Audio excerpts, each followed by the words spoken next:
A santidade da vida cristã é oposta, é contrária àquela vida que há no mundo sem Deus. E que eu e você, os que cremos hoje, vivíamos antes de conhecermos o Evangelho da nossa salvação. Por isso que nas Escrituras, na Bíblia Sagrada, nos Evangelhos, nas cartas de Paulo, de Pedro, de Tiago, de João, nós somos conclamados o tempo todo a mudança de vida, a ser diferentes. Jesus foi bem categórico, bem específico quando disse: vocês são a luz do mundo. No mundo em trevas, no mundo que jaz no maligno, vocês são a luz. Vocês são o sal da terra. Vocês têm propriedades de temperar, de conservar, que as pessoas não têm. Se a luz se esconder, os que estão na casa não terão a luz. Se o sal se torna insípido, ele não serve para nada, a não ser para ser jogado fora e pisado pelos homens, o que Cristo disse. E se nós não vivemos a vida cristã tal qual a palavra nos manda, não apenas nos sugere, não apenas nos orienta, mas nos manda mesmo, então, sejamos honestos, nós estamos perdendo tempo. Por isso que precisamos nos converter verdadeiramente. Caro irmão, caríssima irmã, meu nobre amigo, minha estimada amiga, converta-se ao Evangelho. Põe teu coração nas mãos de Deus. Abra-o para o agir do Espírito Santo, para a inspiração da palavra, e mude enquanto há tempo, e viva a vida digna que Deus espera de você.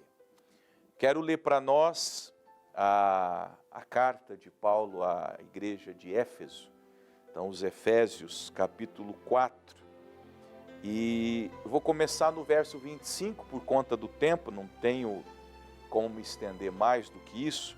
Então Efésios 4, do 25 até ao 32.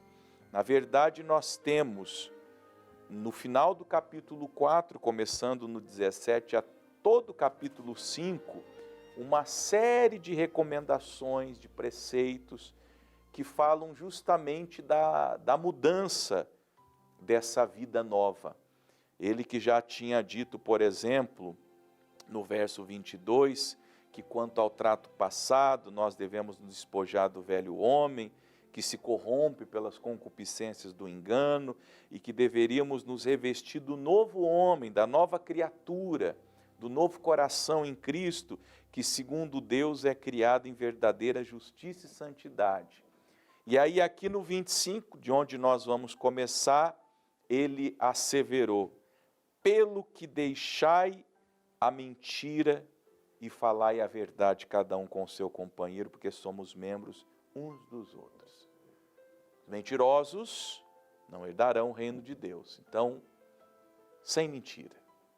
As nossas vidas não podem ter nenhuma ligação, nenhum vínculo, nenhum elo, nenhum relacionamento, nenhuma comunhão com o que seja mentira.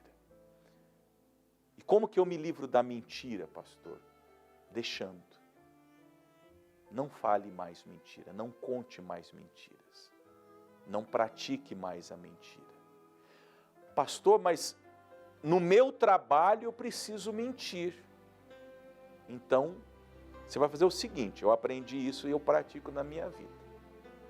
Você ou vai pedir as contas, crendo em Deus, Deus, eu não vou ficar mais nesse trabalho porque eu preciso mentir, e eu vou obedecer a tua palavra, creio que o Senhor vai me cuidar, vai cuidar de mim, vai cuidar da minha família, vai me dar um emprego digno onde eu não terei que mentir, e sem medo, eu vou pedir as contas, porque a partir de hoje eu não fico nesse lugar, e você se encomende a Deus, crendo que Ele te ajudará. Ou você comece a falar a verdade. Só a verdade. Até o dia que alguém diga, você não serve para nós. Estamos te mandando embora porque você não mente mais. Você fala a verdade, nós trabalha aqui, você tem que falar mentira. Claro que eles não vão falar assim com você, mas eles vão mandar você embora porque você não servirá mais para estar naquele lugar e eles vão te mandar embora. Então, em relação a algumas coisas, gente, é assim, ou a gente pede para sair, ou a gente começa a fazer a coisa certa, para que quem esteja em algum cargo de superioridade nos empurre para fora. Porque não pode comungar mais com o que não presta. Isso que ele está dizendo. Deixai a mentira. Acabou. E falai a verdade, cada um com o seu próximo. A partir de agora, o que eu falo, as minhas relações serão relações de verdade. Ah, pastor, mas nós vivemos num mundo do politicamente correto. Você sabe que o politicamente correto as pessoas falam para não serem canceladas. Elas não falam mais o que pensam, elas não falam mais o que elas falam o que convém, porque se falarem o que pensam, o que acreditam, a expressão usada vão ser canceladas. Então criou-se o politicamente correto. Ficou assim um ecumenismo cultural, sabe? Todo mundo se tolerando e se odiando, mas se tolerando. E com medo, porque qualquer coisa que você possa dizer, os fiscais vão lhe apontar e vão, de alguma maneira, tentar lhe prejudicar. Mas no espírito do Evangelho, eu deixo a mentira, eu deixo qualquer vínculo que eu tinha com a mentira, eu começo a falar a verdade, eu começo a viver a verdade, eu começo a falar sim, sim, não, não, do jeito que Jesus ensinou, porque nós somos membros uns dos outros. A gente, olhe para o pastor aqui, ó. A gente só desenvolve relações sadias na vida falando a verdade. E a verdade, você sabe que ela é comparada na Bíblia a uma espada. A espada fere. A espada machuca. A verdade fere e machuca. Mas machuca para o bem, para curar. Então, se você quiser cultivar relações sinceras, duradouras, pacíficas, fale sempre a verdade. Com a sua esposa, com seu marido, com seus filhos, com seus pais, com seus irmãos, com seu pastor. Não faça fofoca, não fique expondo, exteriorizando descontentamento. É com a pessoa. Com a pessoa, é sinceridade, é verdade, é conversa, olho no olho, tete a tete, preto no branco, pingos nos is. É isso que a Bíblia está nos ensinando. Porque Deus é verdadeiro conosco, Deus lida com a gente com verdade. Então nós também seremos verdadeiros com Ele, com as pessoas. Verso 26. Irai-vos e não pequeis, não se ponha o sol sobre a vossa ira. Irar-se em si não é pecado. Se você estiver passando na rua e alguém lhe jogar uma pedra na cabeça, você vai ficar na hora irado. Não, por que você jogou uma pedra na minha cabeça? Eu não te fiz nada. Mas você não deve permitir que a sua ira, que a cólera, a raiva que nasce, ela é reativa. A ira é reativa, a cólera, a raiva é reativa. E ela é como um fogo de palha. Ela queima, faz aquele fogaréu, mas já apaga. O combustível da ira, da raiva, da cólera, é o que acontece na hora. Por isso que a melhor coisa que a gente faz quando está irado, quando está com raiva, quando está encolerizado, é não fazer nada, é não falar, é não fazer, é se retirar num canto. Eu particularmente aprendi essa lição nos evangelhos e eu faço exatamente assim. Quando me provocam, quando me irritam, pode ser qualquer pessoa. Uma pessoa que eu ame, uma pessoa que eu não conheço, me irritou, eu me retiro. Eu sinto a ira, eu sinto a raiva, eu sinto o desejo do revide, eu me retiro. Sabe por quê? Eu aprendi que é fogo de palha, é só na hora. E eu não devo pecar. Irai-vos e não pequeis. O fogo da ira acende e é de repente. Como eu falei, você está andando na rua, alguém jogou uma pedra na tua cabeça. Na hora você viu a pessoa...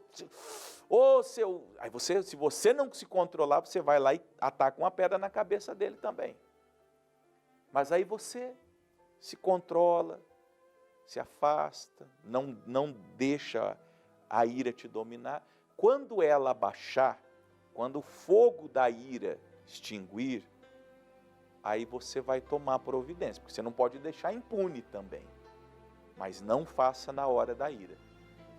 Se você falar, se você agir na hora da ira, você comete pecado.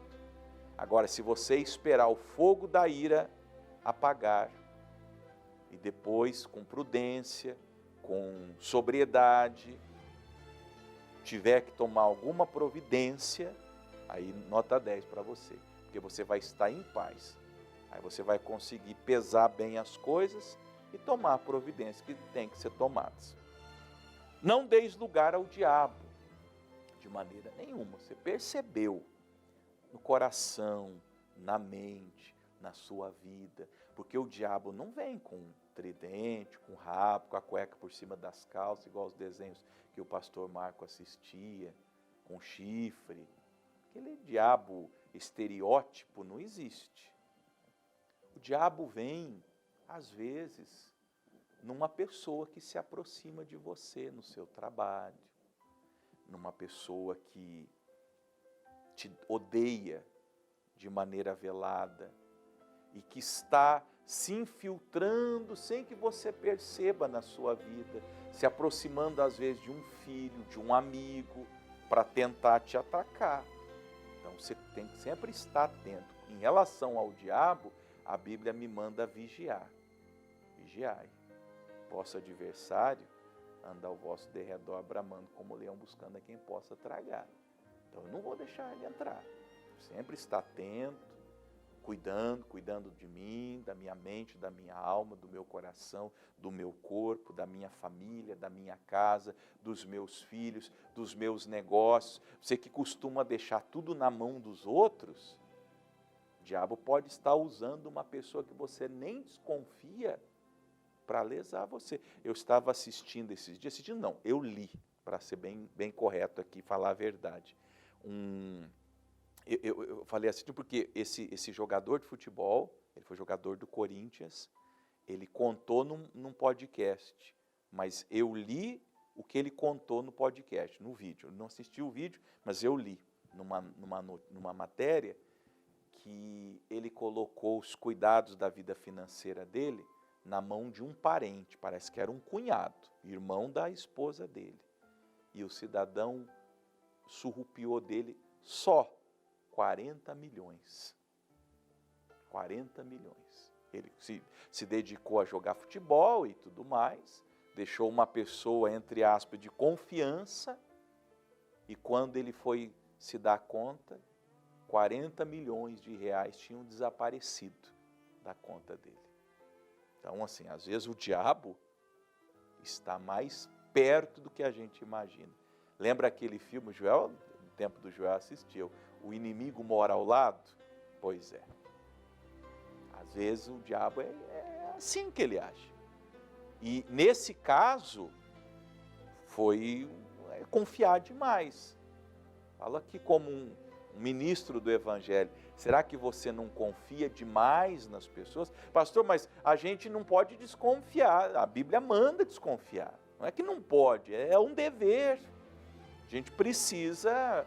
Minha mãe sempre falava, esse aqui é irmão desse, os dois juntos trabalhando, cuidando. Ou aquela outra história, um olho no padre e o outro na missa, né? Você olha o padre e vê se a missa está indo em conformidade com o que o padre está falando. Um olho no culto e o outro no pastor, enfim. Um olho no peixe, outro no gato.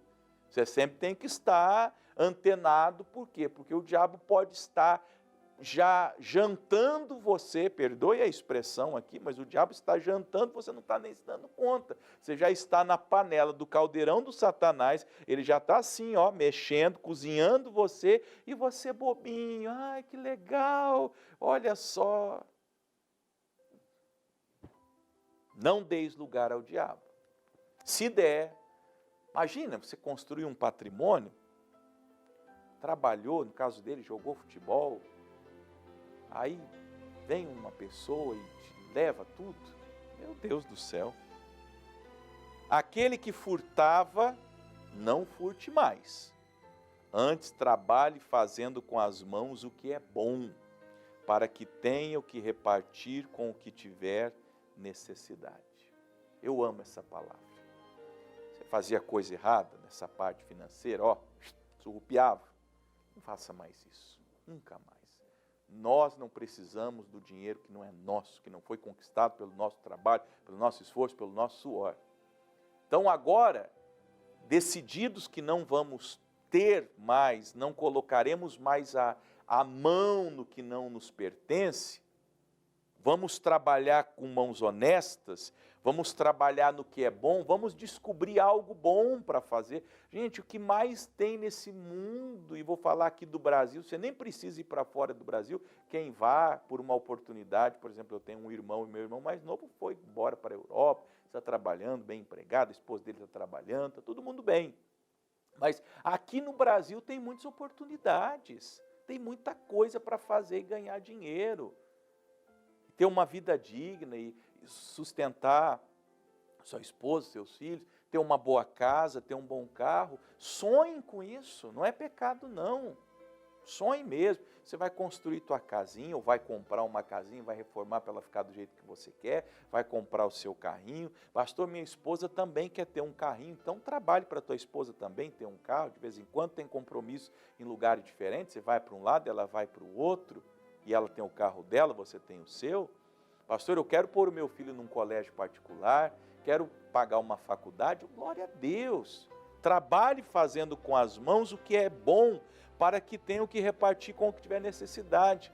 Olha que história linda, você vai prosperar tanto que você vai ter para si, obviamente, como eu disse, para ter sua casa, um carro, uma educação para os filhos, um plano de saúde, segurança, boa alimentação, uma boa roupa, e você vai ter para repartir. Quando alguém pedir alguma coisa, você fala, está aqui.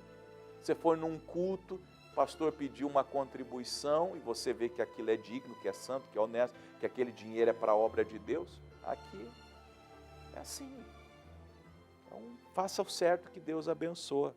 29, não saia da vossa boca nenhuma palavra torpe, mas só a que for boa para promover edificação, para que dê graça aos que ouvem.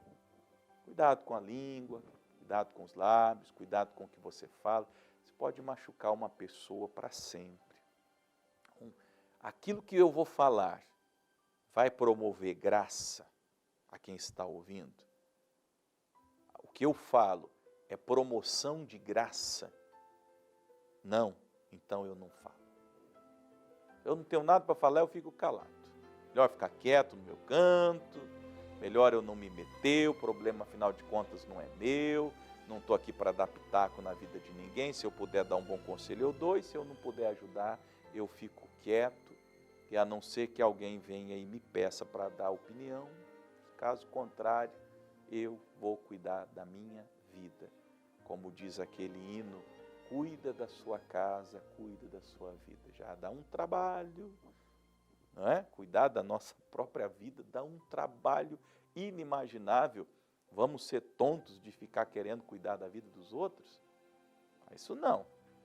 Então, fica quietinho no seu canto, que é melhor para você. E não entristeçais o Espírito Santo de Deus, no qual estáis selados para o dia da redenção. Nunca deixe o Espírito Santo triste com você. O que entristece o Espírito Santo? Tudo que seja pecado. Porque o Espírito Santo é o Deus que habita dentro de nós. Ele está dentro do nosso coração. Nós estamos selados para o dia da redenção. O que eu penso, o que eu sinto, o que eu falo, o que eu faço, se for em desarmonia com a palavra, entristece o Espírito Santo. Aí no 31, toda amargura, ira, cólera, gritaria e blasfêmias, e toda malícia seja tirada de entre vós. É ruim, vai se despindo disso. Eu não quero mais ser assim, eu não vou ser mais assim. Como ele diz, da ira, da cólera, da blasfêmia, da malícia. Você vai se purificando, você vai identificando onde estão os seus erros, suas falhas, seus pecados, suas transgressões, e vai cortando fora. E aí ele termina no 32, antes, sede uns para com os outros benignos, misericordiosos, perdoando-vos uns aos outros, como também Deus vos perdoou em Cristo. Quando eu melhoro, quando eu me converto, quando eu me permito ser transformado pelo Espírito Santo, eu me torno uma pessoa melhor no trato, na convivência, no dia a dia. É daí que nasce um casamento feliz, é daí que nasce a harmonia entre pais e filhos, é daqui que nasce boas amizades, porque a gente precisa nesse mundo de bons amigos, não é verdade? Tão bom ter um amigo, é tão bom ter uma pessoa com quem a gente conversa, a quem a gente abre o coração, com quem a gente compartilha sonhos e planos e projetos, pessoas que a gente segura na mão e caminha nessa vida lado a lado, une famílias. Mas isso só é possível quando você muda, quando você melhora, quando você se permite ser transformado pelo Espírito Santo e pela palavra da graça. Amém?